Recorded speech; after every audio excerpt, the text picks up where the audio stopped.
बिस्मिल्लाहिर्रहमानिर्रहीम। अस्सलाम नाजरीन नाजरीन आज की सबसे पहली story doctor Shahbaz Gill versus Adil Shahzeb साहब। उन दोनों का एक मामला बड़ा गैर इखलाकी सा ट्विटर के ऊपर चल रहा था। मैं इसके ऊपर कमेंट नहीं करना चाहता था, लेकिन फिर मुझे लगा कि मैं अपनी ज़ात को जवाब दे हूँ। जब मुस्लिम लीग नून का कोई बंदा इस तरह की हरकत करता है, कोई गैर इखलाकी वीडियो ट्वीट करता है, कोई ऑडियो लीक आती है, कोई वीडियो लीक आती है, हम सब खुल कर तनकीद करते हैं। वो जजेस के मामले हो जाए, वो कोई भी मामले हो जाए, जब मुस्लिम लीग नून के लीडरान लोगों की ज़ाती ज़िंदगी पर हमले करते हैं, हम खुलकर तनकीद करते हैं। वो कोई सहाफ़ी जो लोगों की ज़ाती ज़िंदगियों में घुसता है, हम खुलकर तनकीद करते हैं। तो क्यों ना आदिल शाहजेब की भी इस हरकत को कंडेम किया जाए और डॉक्टर शहबाज गिल के जवाब को भी कंडेम किया जाए।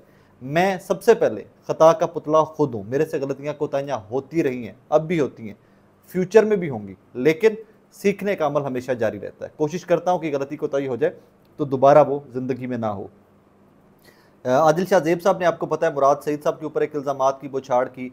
उसके बाद वो बढ़ते बढ़ते डॉक्टर शहबाज गिल ने जवाब दिया। डॉक्टर शहबाज गिल ने उसके बाद कोई इस तरह की स्टोरी ट्विटर के ऊपर लिख दी और उन्होंने कहा जी मैं हल्फन ये लिख रहा हूँ कि जी कोई डबल सवारी, वो कोई MNA पाकिस्तान तहरीक इंसाफ के KP से और आदिल शाहजेब साहब, बहुत ही गैर इखलाकी सी चीज़ है। मैं खुदा की कसम उठा के कह रहा हूँ कि मुझे नहीं पता था कि डबल सवारी किस मीनिंग में लिखा गया। तो मुझे एक दोस्त हैं, उन्होंने व्हाट्सएप के ऊपर बताया, उन्होंने कहा यार ये पैराहा है इस पोस्ट का, तो मैंने उसी टाइम अपनी ट्वीट भी डिलीट कर दी। इसी तरह आदिल शाहजेब साहब वापस रिटेलिएट करते हुए केक का इस्तेमाल करते हैं। केक गैर इखलाकी सा लफ्ज़ है हमारे पाकिस्तान के अंदर। जब किसी मर्द के लिए केक का लफ्ज़ इस्तेमाल करते हैं तो बहुत गैर इखलाकी सा, जिनसी मामले के अंदर आकर बहुत गैर इखलाकी सा लफ्ज़ हो जाता है केक।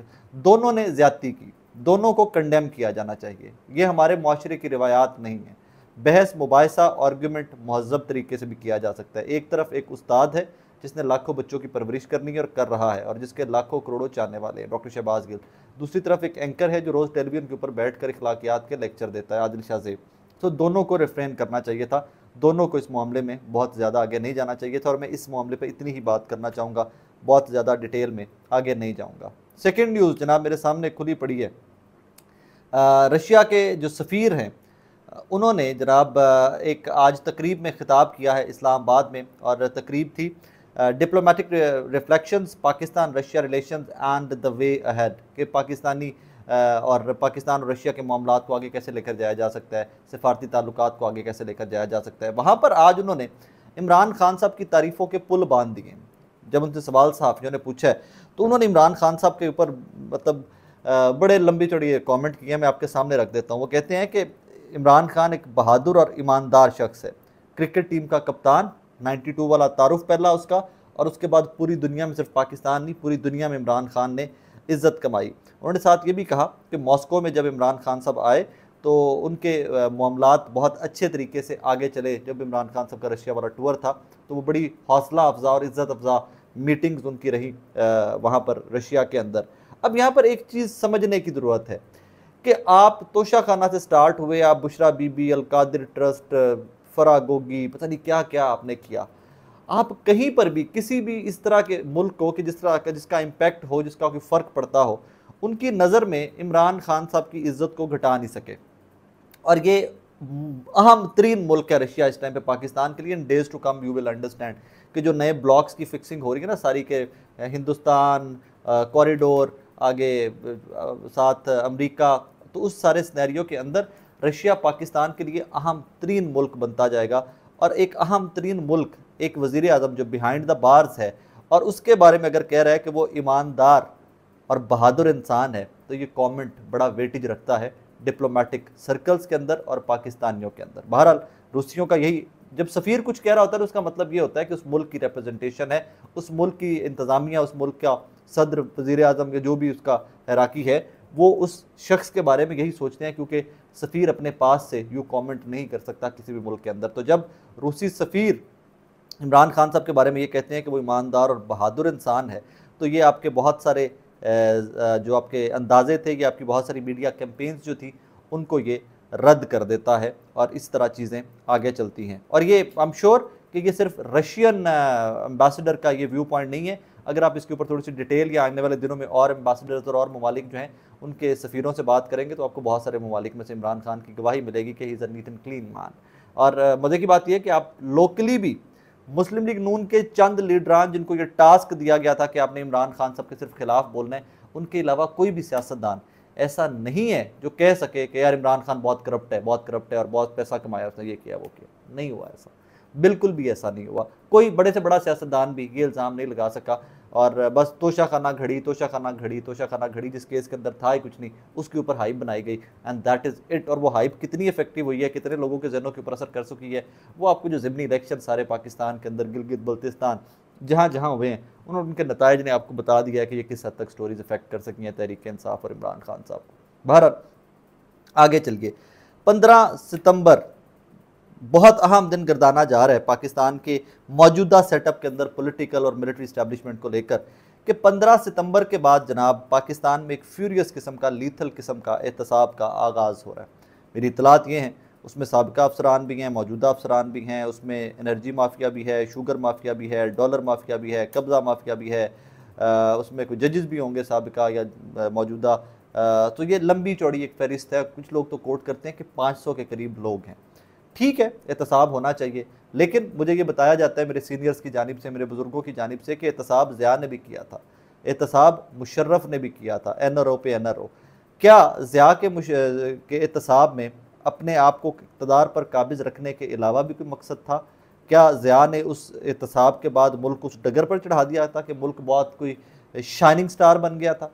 क्या मुशर्रफ साहब वाला दौर आया तो जब नैब बना और मुशर्रफ साहब वाले दौर के अंदर सियासतदानों को रगड़े पर रगड़ा दिया गया, क्या उसके बाद मुल्क उस डगर पे आ गया था? आप अमरीकी डॉलर निकाल दीजिए, वॉर ऑन टेररिज्म निकाल दीजिए, उसके अलावा मुशर्रफ साहब की क्या है अकम्पलिशमेंट, क्या है मुशर्रफ साहब की कॉन्ट्रीब्यूशंस क्या है पाकिस्तान की तरक्की में और पाकिस्तान की उस राह पर चलाने में कि जहाँ हम कहें कि आज पाकिस्तान बहुत स्टेबल कंट्री है? मुझे कोई, as such I would be very honest, मुझे कोई एक भी अचीवमेंट नज़र नहीं आती। दो कि मुशर्रफ साहब ज़ाती तौर के ऊपर एज अ ह्यूमन बीइंग और जिस तरह का वो सोचते रहे, जिस तरह उनका अंदाज़े गुफ्तगू था, मेरी मुलाकातें रही हैं ज़माना तालिब इल्मी में, वो मुझे बहुत पसंद आदमी थे। लेकिन एक इख्तलाफ उस ज़माने तालिब इल्मी में भी था कि जनाब आप आमिर हैं। उस ज़माने में हमारे जो इंटरनेशनल स्टूडेंट थे पाकिस्तानी जो लंदन में पढ़ते थे, कि लोग आए दिन एहतजाज करते थे मुशर्रफ साहब का। मैं बढ़ चढ़ कर उन एहतजाजों में हिस्सा लिया करता था और कोशिश भी करता था कि मुशर्रफ साहब जहाँ पर आए उनको सुना भी जाए और वहाँ पर भी उन पर तनकीद की जाए अगर सवाल का मौका मिले कि भाईजान आपकी सारी पॉलिसीज़, आप पाकिस्तान को आगे ले जाने की बात करते हैं, फेयर इनफ, लेकिन आप इलेक्टेड गवर्नमेंट नहीं है, यूर अ डिक्टेटर।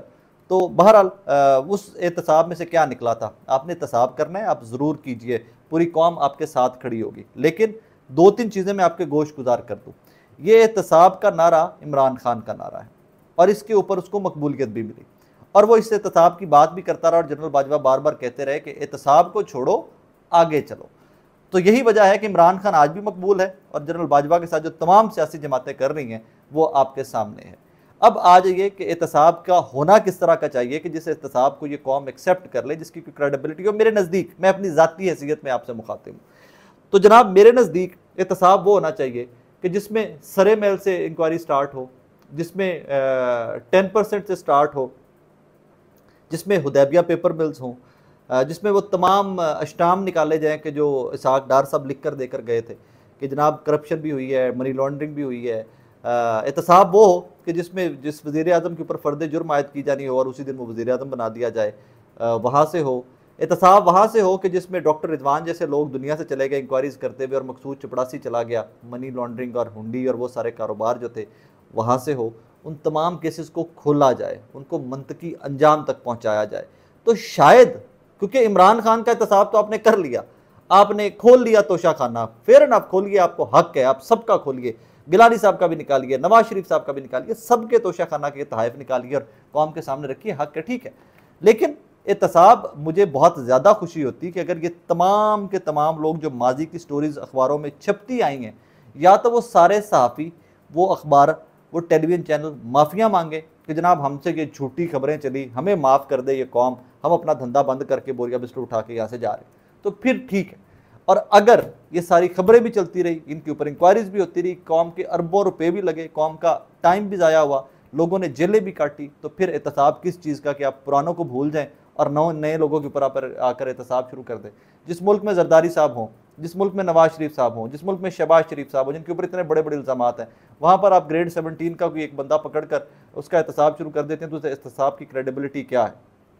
जिस मुल्क के अंदर आपकी फर्नेसें जो हैं, आपकी जो आयरन मिल्स हैं, अरबों रुपए की बिजली चोरी करती हों, वहाँ 35 करोड़ रुपए के जुर्माने कर दो पूरे पाकिस्तान के अंदर, 2-4 हज़ार बंदों के ऊपर FIR दे दो, तो ये किस किस्म का एहतसाब और किस किस्म का क्रैकडाउन है। जिस मुल्क में अरबों खरबों डॉलर बाहर चला जाए और आप लाहौर के या कराची के किसी लोकल मनी एक्सचेंज वाले को पकड़ कर उसको 2-4 लाख रुपए जुर्माना कर दो, तो ये किस किस्म का एहतसाब है भाई। बड़े लोगों को पकड़ो ना, जो शुगर माफिया, आप किसी लोकल डीलर की 200 बोरी जो है चीनी की वो पकड़ लो, उसके स्टॉक गोडाउन में से पकड़ी हुई, तो ये किस किस्म का एहतसाब है। पकड़ना है तो जहांगीर तरीन को पकड़ो ना भाई, जिसकी शुगर मिल की चीनी जो है वो उधर अफगानिस्तान स्मगल होती हुई पकड़ी गई, पैकिंग के साथ पकड़ी गई, ट्रक पकड़ा गया। भाई पकड़ना है तो बड़े लोगों को पकड़िए। आपने पकड़ना है बिजली चोरी वाले को तो पकड़ लेते हो, किसने जी 2000 रुपए की बिजली चोरी की है, और आप उसको क्यों नहीं पकड़ते जिसने IPPs वाला प्रोजेक्ट लाकर वो मुआहदे कर इस मुल्क का बड़ा गर्क करके रख दिया। और जब आप उस बिजली के भी पैसे देते हो कि जो आप इस्तेमाल भी नहीं करते पाकिस्तानी। एहतसाब कीजिए, ये मुल्क आपके साथ चलेगा। लेकिन अगर ये सिलेक्टिव एहतसाब है तो ये चूरन नहीं बिकेगा।